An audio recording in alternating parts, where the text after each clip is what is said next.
आप सभी का आपके अपने चैनल पर बहुत बहुत स्वागत है। आप सभी को दिवाली पर्व की हार्दिक शुभकामनाएं। मेरा नाम है दीप्ति और आज मैं आपके साथ बहुत ही सरल और संपूर्ण पूजा विधि शेयर करने जा रही हूं दीपावली की। तो चलिए हमारे वीडियो को शुरू करते हैं।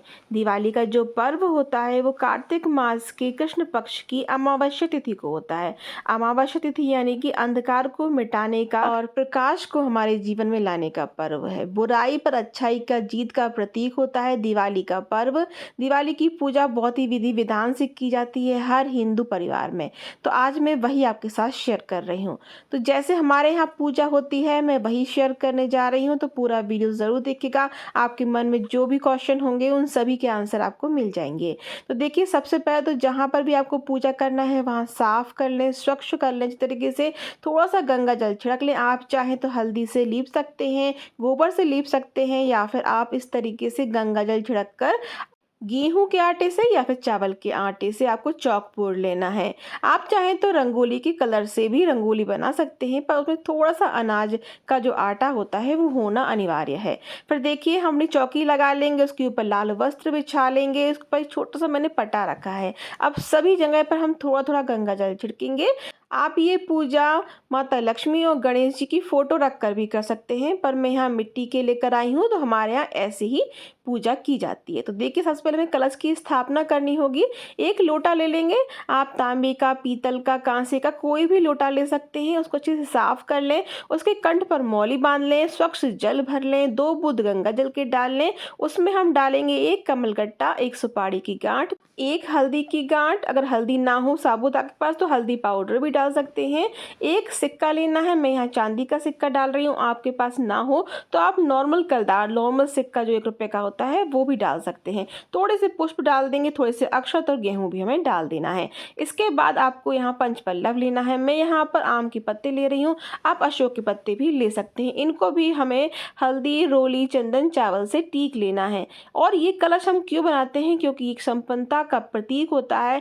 कोई भी बड़ी पूजा होती है उसमें हमें कलश की स्थापना अवश्य रूप से करनी चाहिए। इसके ऊपर मैंने एक पूर्ण पात्र रख दिया है। एक प्लेट पर थोड़े से चावल रख दिए हैं, आप गेहूं भी रख सकते हैं। अब हमें यहाँ एक पानी वाला नारियल चाहिए होगा। जटावार नारियल आपको लेना है, ध्यान रखिएगा। उसको भी हम मौली से बांध देंगे। आप चाहें तो लाल चुनरी भी बांध सकते हैं।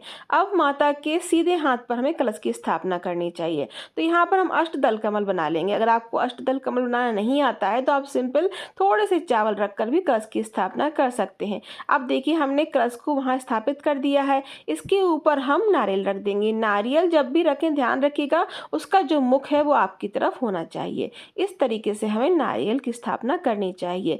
ये बहुत ही शुभ होता है, ध्यान रखिएगा। इन सभी चीजों से आपकी जो पूजा है उसको एक पूर्णता मिलती है। अब हम एक दीपक को प्रज्वलित करेंगे। तो मैं यहाँ दीपक जो जला रही हूँ वो चौमुखा दीपक जला रहे हैं। चौमुखा दीपक मैं इसलिए जला रही हूँ क्योंकि हमें चारों दिशाओं में रोशनी प्रकाश जो है उसको बिखेरना है। तो अगर आप रात भर के लिए दीपक जलाने चाहते हैं तो थोड़ा सा बड़ी साइज का दीपक लीजिएगा। पर मैं यहाँ जो दीपक जला रही हूँ वो बस पूजा करने तक ही जला रही हूँ। तो यहाँ पर मैंने एक चावल से जो स्वास्तिक बनाया था उसके ऊपर हम इसको रख देंगे। मैं यहाँ घी की दिया जला रही हूँ, घी की बातियों से। आप चाहें तो आप यहाँ पर सरसों के तेल का या तिल के तेल का भी दीपक जला सकते हैं। अब यहाँ पर देखिए, दीपक को हम प्रज्वलित कर लेंगे। अग्निदेव को साक्षी मानकर ही हमारी जो पूजा है वो सफल होती है। इसीलिए जब भी आप कोई भी पूजा करें पहले दीपक जला लें, फिर हम माता का और गणेश जी का आवाहन करेंगे। तो यहाँ मैंने दीपक को जला लिया है। अब अपने हाथों में थोड़े से पुष्प लेकर और थोड़े से अक्षत लेकर हम माता लक्ष्मी और गणेश जी का आवाहन करेंगे। आप यहाँ कोई भी भगवान की भी फोटो रखकर उनकी पूजा कर सकते हैं। अब देखिए, यहाँ पर मेरे पास जो है वो लक्ष्मी जी और गणेश जी की चांदी के विग्रह हैं, चांदी की मूर्ति है, तो मैं उनको भी स्थापित कर कर उनका भी पूजन कर रही हूँ। पर ये बिल्कुल अनिवार्य नहीं है। आपके पास जो भी हो, जैसे भी प्रतिमा हो, जो भी फोटो हो, आप उनकी पूजा कर सकते हैं। अब देखिए, माता को आकर्षित करने के लिए मैंने यहाँ पर एक चांदी की कटोरी में थोड़े से चांदी के सामान रखे हैं। कमलगट्टे, कौड़ी और गोमती चक्र और कुछ सिक्के रखे हैं। आपके पास जो भी चांदी और सोने का सामान उसको साफ कर कर आप माता के सामने जरूर रखें, क्योंकि लक्ष्मी ही लक्ष्मी को आकर्षित करती है। अब देखिए कलश पर और माता लक्ष्मी पर और सभी जगह पर हम भाव रूपी स्नान करा देंगे। उसका हम सबको तिलक लगाएंगे। सबसे पहले गणेश जी का पूजन करेंगे, फिर दीपक का पूजन करेंगे, फिर हम कलश का पूजन करेंगे। आप चाहें तो कलश के ऊपर स्वास्तिक का चिन्ह भी बना सकते हैं। इसके बाद हम दीपक को पूज लेंगे। हमारे गणेश जी को हम पीला चंदन लगाएंगे और माता लक्ष्मी को हम लाल रोली लगाएंगे। अगर आपके यहाँ सिंदूर लगाया जाता है उस दिन तो वो भी लगा सकते हैं। घर के सामने रंगोली भी जरूर बनाएं, बंधन वाला लगाएं और घर के हर एक कोने के लिए आप बहुत सारे दीपक भी ज़रूर खरीद के लाइएगा। और दीपक को पहले से जब आप घर पर लेकर आएँ तो एक दिन पहले उनको थोड़ा-सा पानी में डुबो कर रख दीजिएगा और अगले दिन जब सुबह हमारी दिवाली की पूजा होने वाली होगी, तो सुबह के टाइम पर आपको सभी जो दीपक हैं उनको सुखा लेना है और फिर शाम को जलाना है। इससे जो दीपक हैं वो आपके तेल को पिएँगे नहीं ज़्यादा और बहुत देर तक जलेंगे। अब देखिए यहाँ पर जो अक्षत भी हमने अर्पित कर दिए हैं। अब यहाँ पर हमारे यहाँ पर साबुत कुछ अनाज भी अर्पित किए जाते हैं। वह बाद में बहुत सारे लोगों के क्वेश्चन आते हैं कि इसका क्या करें, तो वो भी मैं आपको बता देती हूँ। जब पूरी पूजा हो जाए आपकी तो अगले दिन ये सभी चीज़ें आप अपने भंडारे में फिर से मिला दीजिए जहाँ से आपने इसको निकाला है। इससे संपन्नता आती है और आपके भंडारे हमेशा भरे रहते हैं। तो मैंने यहाँ 5 तरीके के अनाज रखे हैं। आप 7 तरीके के 11 तरीके अनाज भी रख सकते हैं और उसमें धनिया भी ज़रूर रखिएगा। जैसे हमने धनतेरस की पूजा में धनिया रखा था, बहुत ही शुभ होते हैं ये भी सभी चीज़ें। अब देखिए सभी जगह पर हम पुष्प अर्पित कर देंगे। तो कलश के ऊपर, नारियल के ऊपर, माता के ऊपर और गणेश जी के ऊपर हमें पुष्प अर्पित करना है। माता को गुलाब के और कमल के पुष्प बहुत प्रिय होते हैं, तो वो उनको ज़रूर अर्पित कीजिए। लाल पुष्प उनको बहुत प्रिय होते हैं। अब यहाँ पर जो हमारे गणेश जी हैं उनको हमने जनेऊ अर्पित कर दिया है, पुष्प अर्पित कर दिया है और जो हमारे मिट्टी के भगवान हैं उनको हमने चुनरी अर्पित कर दी। अब देखिए हमारे पास जो है ये आपको पुष्प दिख रहे होंगे सफ़ेद वाले, ये है पारिजात के पुष्प। तो ये पेड़ हमारे घर पर लगा हुआ है तो मैं वो भी उनको अर्पित कर रही हूँ, क्योंकि जैसे आपको सभी को पता है कि पारिजात के जो पुष्प हैं वो शाम को ही खिलते हैं।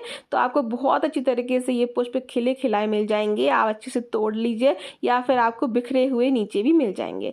अब यहाँ पर देखिए मैंने यहाँ पर माता लक्ष्मी के लिए सुहाग का सामान अर्पित किया है। 5 या 7 चीज़ें तो आपको ज़रूर ही अर्पित करना चाहिए, इससे सुहाग में वृद्धि होती है।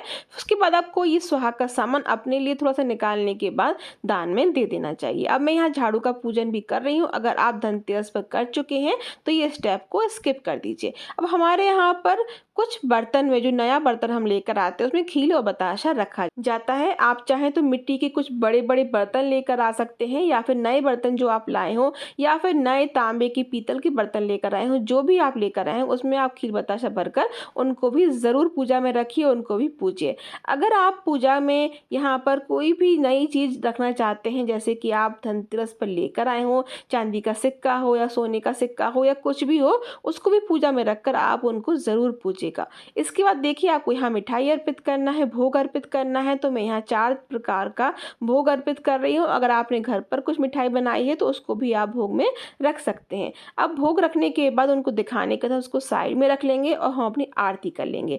बहुत सारी जगह दिवाली की पूजा के दिन हवन भी किया जाता है। अगर आपके यहाँ हवन किया जाता है तो आप बहुत अच्छी तरीके से हवन कीजिए, पंच देवताओं का हवन कीजिए। अपने गोत्र का, कुल का नाम, अपने पति का नाम, अपना नाम भी ज़रूर बोलेगा और माता लक्ष्मी के नाम से 5 आहुति ज़रूर दीजिएगा। उसके बाद आपको जो भी आपको मिष्ठान आपने प्रसाद में लगाया है उसको आप हवन में डाल दीजिएगा। फिर 3 बार आचमन करने के बाद आपका जो हवन है वो संपूर्ण हो जाएगा।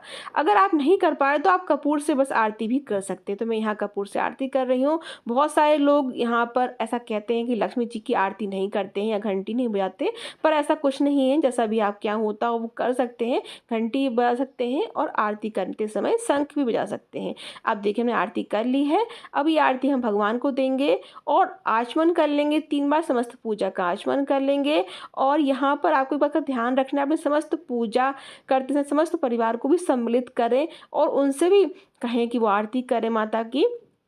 और उनको मनाएँ और उनसे प्रार्थना करें कि अगर आपसे कोई भी भूल हो गई उसे माफ़ कीजिए और आपके घर में हमेशा सुख शांति समृद्धि बनी रहे, ऐसी हमें प्रार्थना करनी है। अपनी साड़ी के पल्लू से माता लक्ष्मी और गणेश जी के हम चरण स्पर्श कर लेंगे और हाथ जोड़कर उनसे क्षमा याचना करेंगे। अगर आपसे कोई कमी रह जाती है पूजा में तो उसको क्षमा कीजिए और अपनी कृपा सदैव बरसाएं, ऐसा हम अनुरोध करेंगे।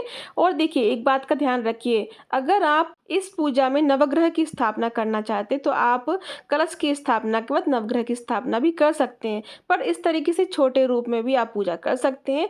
इस समस्त पूजा होने के बाद हमारे यहाँ खील बताशा भगवान की बरसाए जाते हैं, तो ये भी आप ज़रूर कीजिएगा। इससे हमारे घर में हमेशा भंडारे भरे रहते हैं, सुख शांति समृद्धि आती है। आज के दिन हमारे यहाँ पर काजल भी बनाया जाता है, जो घी का दीपक जलाते हैं उससे हम काजल बनाते हैं और अपने समस्त पूरे परिवार को, हर एक सदस्य को काजल लगाते हैं। तो यही सभी जानकारी मैं आपके साथ शेयर करना चाहती थी। आई होप कि आपको आज का ये वीडियो अच्छा लगा होगा। अगर आपको थोड़ा सा भी अच्छा लगा हो तो वीडियो को लाइक शेयर एंड सब्सक्राइब करना बिल्कुल भी ना भूलेगा। आप सभी को दीपावली की बहुत बहुत शुभकामनाएं।